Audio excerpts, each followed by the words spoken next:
नमस्कार दोस्तों, प्लास्टोटेक the world of plastics में मैं करण सिंह आप सभी का स्वागत करता हूं। तो दोस्तों यहाँ पे आपके सामने जो है स्क्रीन है, आप देख पा रहे हो। ये जो है चार्जिंग पेज है। चार्जिंग पेज किस HMI का है ये मैं बता देता हूं, जो कि HMI जो कि आप PLC कहते हो। तो जैसा कि आपको पता है, हमारी इस समय की PLC जो है मैं आपको लगातार पढ़ा रहा हूँ, बता रहा हूँ, वो है आपकी अरीको और देवांशी। दोनों एक ही HMI होती हैं और एक ही सेटिंग होती हैं। ये सेम है, दोनों नाम अलग अलग हैं। तो आपके जो भी मशीन हो जहाँ पे देवांशी की PLC है, अगर आप इंडिया में हो और अगर आप कहीं फॉरेन में हो तो आपको मिलेगा जाके अरीको की PLC। तो यहाँ पे उसके कुछ सेटिंग्स हैं। ये चार्जिंग पेज है आपका, यहाँ देखिए चार्ज लिखा हुआ है। आपको मैं ये पूरा समझाऊंगा इस पेज में क्या क्या चीज़ें हैं, क्योंकि चार्जिंग पेज का जानना बहुत ज़रूरी होता है दोस्तों। तो यहाँ पे आप देखिए, सबसे पहले आप यहाँ पे देख पा रहे हो, आपको माउस का पॉइंटर दिख रहा होगा। ये मैं इसको जो है आपको दिखा रहा हूँ। तो आपको इस माउस के पॉइंटर को फॉलो करना है और इसी के सहारे मैं आपको समझाऊंगा एक एक सेटिंग, एक एक चीज़ें। तो अगर आप नए हो चैनल पे, पुराने हो, भूल जाते हो सब्सक्राइब करना, तो भूलिए मत, सब्सक्राइब करिए, बेल की घंटी दबाइए, जुड़ जाइए हमारे साथ और सीखते रहिए हमारे साथ। तो यहाँ पे भी दोस्तों, इस पेज पर भी ABCDEFGH करके लिखा हुआ है। यहाँ पे एक एक चीज़ बताई जाएगी, थोड़ा ध्यान से सुनिएगा और समझिएगा। सबसे पहले यहाँ पे देखिए चार्ज लिखा हुआ है। चार्ज के आगे SBK, REC और SBK करके लिखा है। यहाँ पे SBK का मतलब हो रहा है सकबैक और आपका ये REC का मतलब होता है रिचार्ज। तो यहाँ पे क्या है कि ये आपकी अलग अलग स्टेजेस हैं, जैसे कि स्टेज 1, स्टेज 2, स्टेज 3। चार्जिंग आपके स्क्रू जो आपका रोटेट करता है उसकी जो है अलग अलग स्टेजेस हैं। SBK और SBK 2 और 1 का मतलब होता है सकबैक 1, सकबैक 2। अब इंपॉर्टेंट यहाँ पे ये है कि सकबैक 1 कब दिया जाता है, सकबैक 2 कब दिया जाता है। तो दोस्तों सकबैक 1 जो है चार्जिंग के पहले दिया जाता है। अगर आपको ज़रूरत है तो आपको बहुत सारे ऐसे मटेरियल होते हैं जहाँ पे हमें चार्जिंग करने के पहले, मटेरियल को चार्ज करने के पहले स्क्रू को थोड़ा पीछे लाना चाहते हैं आप, तब यहाँ पे सकबैक 1 दिया जाता है। सकबैक 2 में क्या होता है, जब आपका चार्जिंग कंप्लीट हो जाए और ड्रूलिंग वगैरह होता है तो उस दौरान दोस्तों हम लोग यहाँ पे SBK 2 पर सेटिंग देते हैं। नेक्स्ट है दोस्तों, PRS का मतलब होता है प्रेशर, SPD का मतलब होता है स्पीड, POS का मतलब होता है पोजीशन।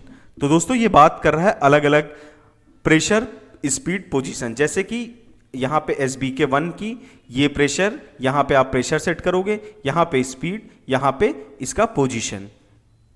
यहाँ पे आप देखिए REC 1 में भी ऐसे ही आप प्रेशर, स्पीड, पोजीशन सेट करोगे, REC 2 में भी करोगे आप, REC 3 में भी करोगे और SBK 2 में भी करोगे। अब यहाँ पे ध्यान दीजिएगा आप, जैसे कि सकबैक 1 है तो यहाँ पे देखिए आप 60 इसकी पोजीशन सेट करी गई, 60। तो देखिए चार्जिंग का जब दूसरा जो REC 1 है आपका, पहली स्टेज चार्जिंग की, वो 70 mm से करी गई, क्योंकि 60 mm तो आपका स्क्रू पहले ही पीछे आएगा, क्योंकि आपने यहाँ पे सकबैक 1 दे दिया है। तो इस प्रकार आप सेट करोगे। एक इंपॉर्टेंट चीज मैं आपको बताता हूं सकबैक 2 समझने के लिए। सकबैक 2 कैसे काम करता है ये समझिए आप। जैसे मान लीजिए REC 3 मतलब जो आपकी तीसरी स्टेज है, फाइनल स्टेज है आपकी चार्जिंग की, वो है आपकी 100 mm, मतलब आपने सेट किया कि 100 mm तक आपका स्क्रू पीछे है। तो अगर आप यहाँ पे 20 सेट करते हो तो क्या होगा कि आपका जैसे आपने सकबैक लिख दिया 20, तो आपका स्क्रू जो 100 mm तो चार्ज करते वक्त पीछे आया, 20 mm वो सीधा लीनियर और पीछे जाएगा, तो हो जाएगा आपका टोटल 120 mm। तो 120 mm आपका जो है पूरा का पूरा स्क्रू पीछे जाएगा। इस तरीके से काम करता है दोस्तों आपका सकबैक 2। तो उम्मीद करता हूं आपको दोनों चीजें समझ में आई होंगी, सकबैक 1, सकबैक 2 कैसे काम करता है। बाकी चीजें तो आप लोगों को पता ही है, क्योंकि इतनी सारी वीडियोस मैं ऑलरेडी दे चुका हूं। और अगर आपको ये सब चीजें नहीं समझ में आता है, कोई डाउट रह जाता है, क्योंकि इसका बहुत ज्यादा डिटेल विवरण जो है 50-50 मिनट की वीडियोस जो है मैंने इनका कोर्स बना रखा है। हमारा जो एप्लीकेशन है प्लास्टोटेक, प्ले स्टोर से आज ही डाउनलोड कर लीजिए और सारी चीज़ें डिस्क्रिप्शन बॉक्स में मैंने दे दिया, वहाँ से आप जो है एनरोल कर लीजिए हमारा इंजेक्शन मोल्डिंग कोर्स और बाकी चीज़ें आप सीख सकते हैं। यहाँ पे BP करके लिखा है, तो ये BP क्या है, ये आपका BP नहीं है, ये है बैक प्रेशर। इसको हम कहते हैं B से बैक और P से प्रेशर, सिंपल सी बात है। आप यहाँ पे अपना बैक प्रेशर सेट कर सकते हैं मटेरियल के हिसाब से, जैसे कि आप मिक्सिंग वगैरह के मटेरियल इस्तेमाल कर रहे हैं या कलरेंट वगैरह इस्तेमाल कर रहे हैं, या ऐसे मटेरियल जहाँ पे आपको बैक प्रेशर देने की आवश्यकता है, तो इस मशीन पे आप बैक प्रेशर यहाँ पे देंगे। REC बिफोर इंजेक्शन, इसका मतलब होता है रिचार्जिंग बिफोर इंजेक्शन। इंजेक्शन होने के जस्ट बिफोर आप चार्जिंग करना चाहते हो तो यहाँ से आप इस सेटिंग से कर सकते हो, और यहाँ पे आपको RPM जो है रेवोल्यूशन पर मिनट के बारे में पता चलेगा। तो इस तरीके से आप ये चीज़ें कर सकते हो। यहाँ पे बाकी आपको detail action time, actual time, cycle time और प्रेजेंट वैल्यू जो है, ये सारी चीज़ें, इजेक्टर का पोजीशन, आपको मोल्ड की पोजीशन, स्क्रू पोजीशन, ये सारी चीज़ें मैं बता चुका हूँ। तो आप लोग बेझिझक चैनल को सब्सक्राइब करिए दोस्तों, बेल की घंटी दबाइए और हमारे साथ सीखते रहिए। जो है A to Z मोल्डिंग के बारे में सारी चीज़ें मैं आपको सिखाता रहूँगा इसी तरीके से।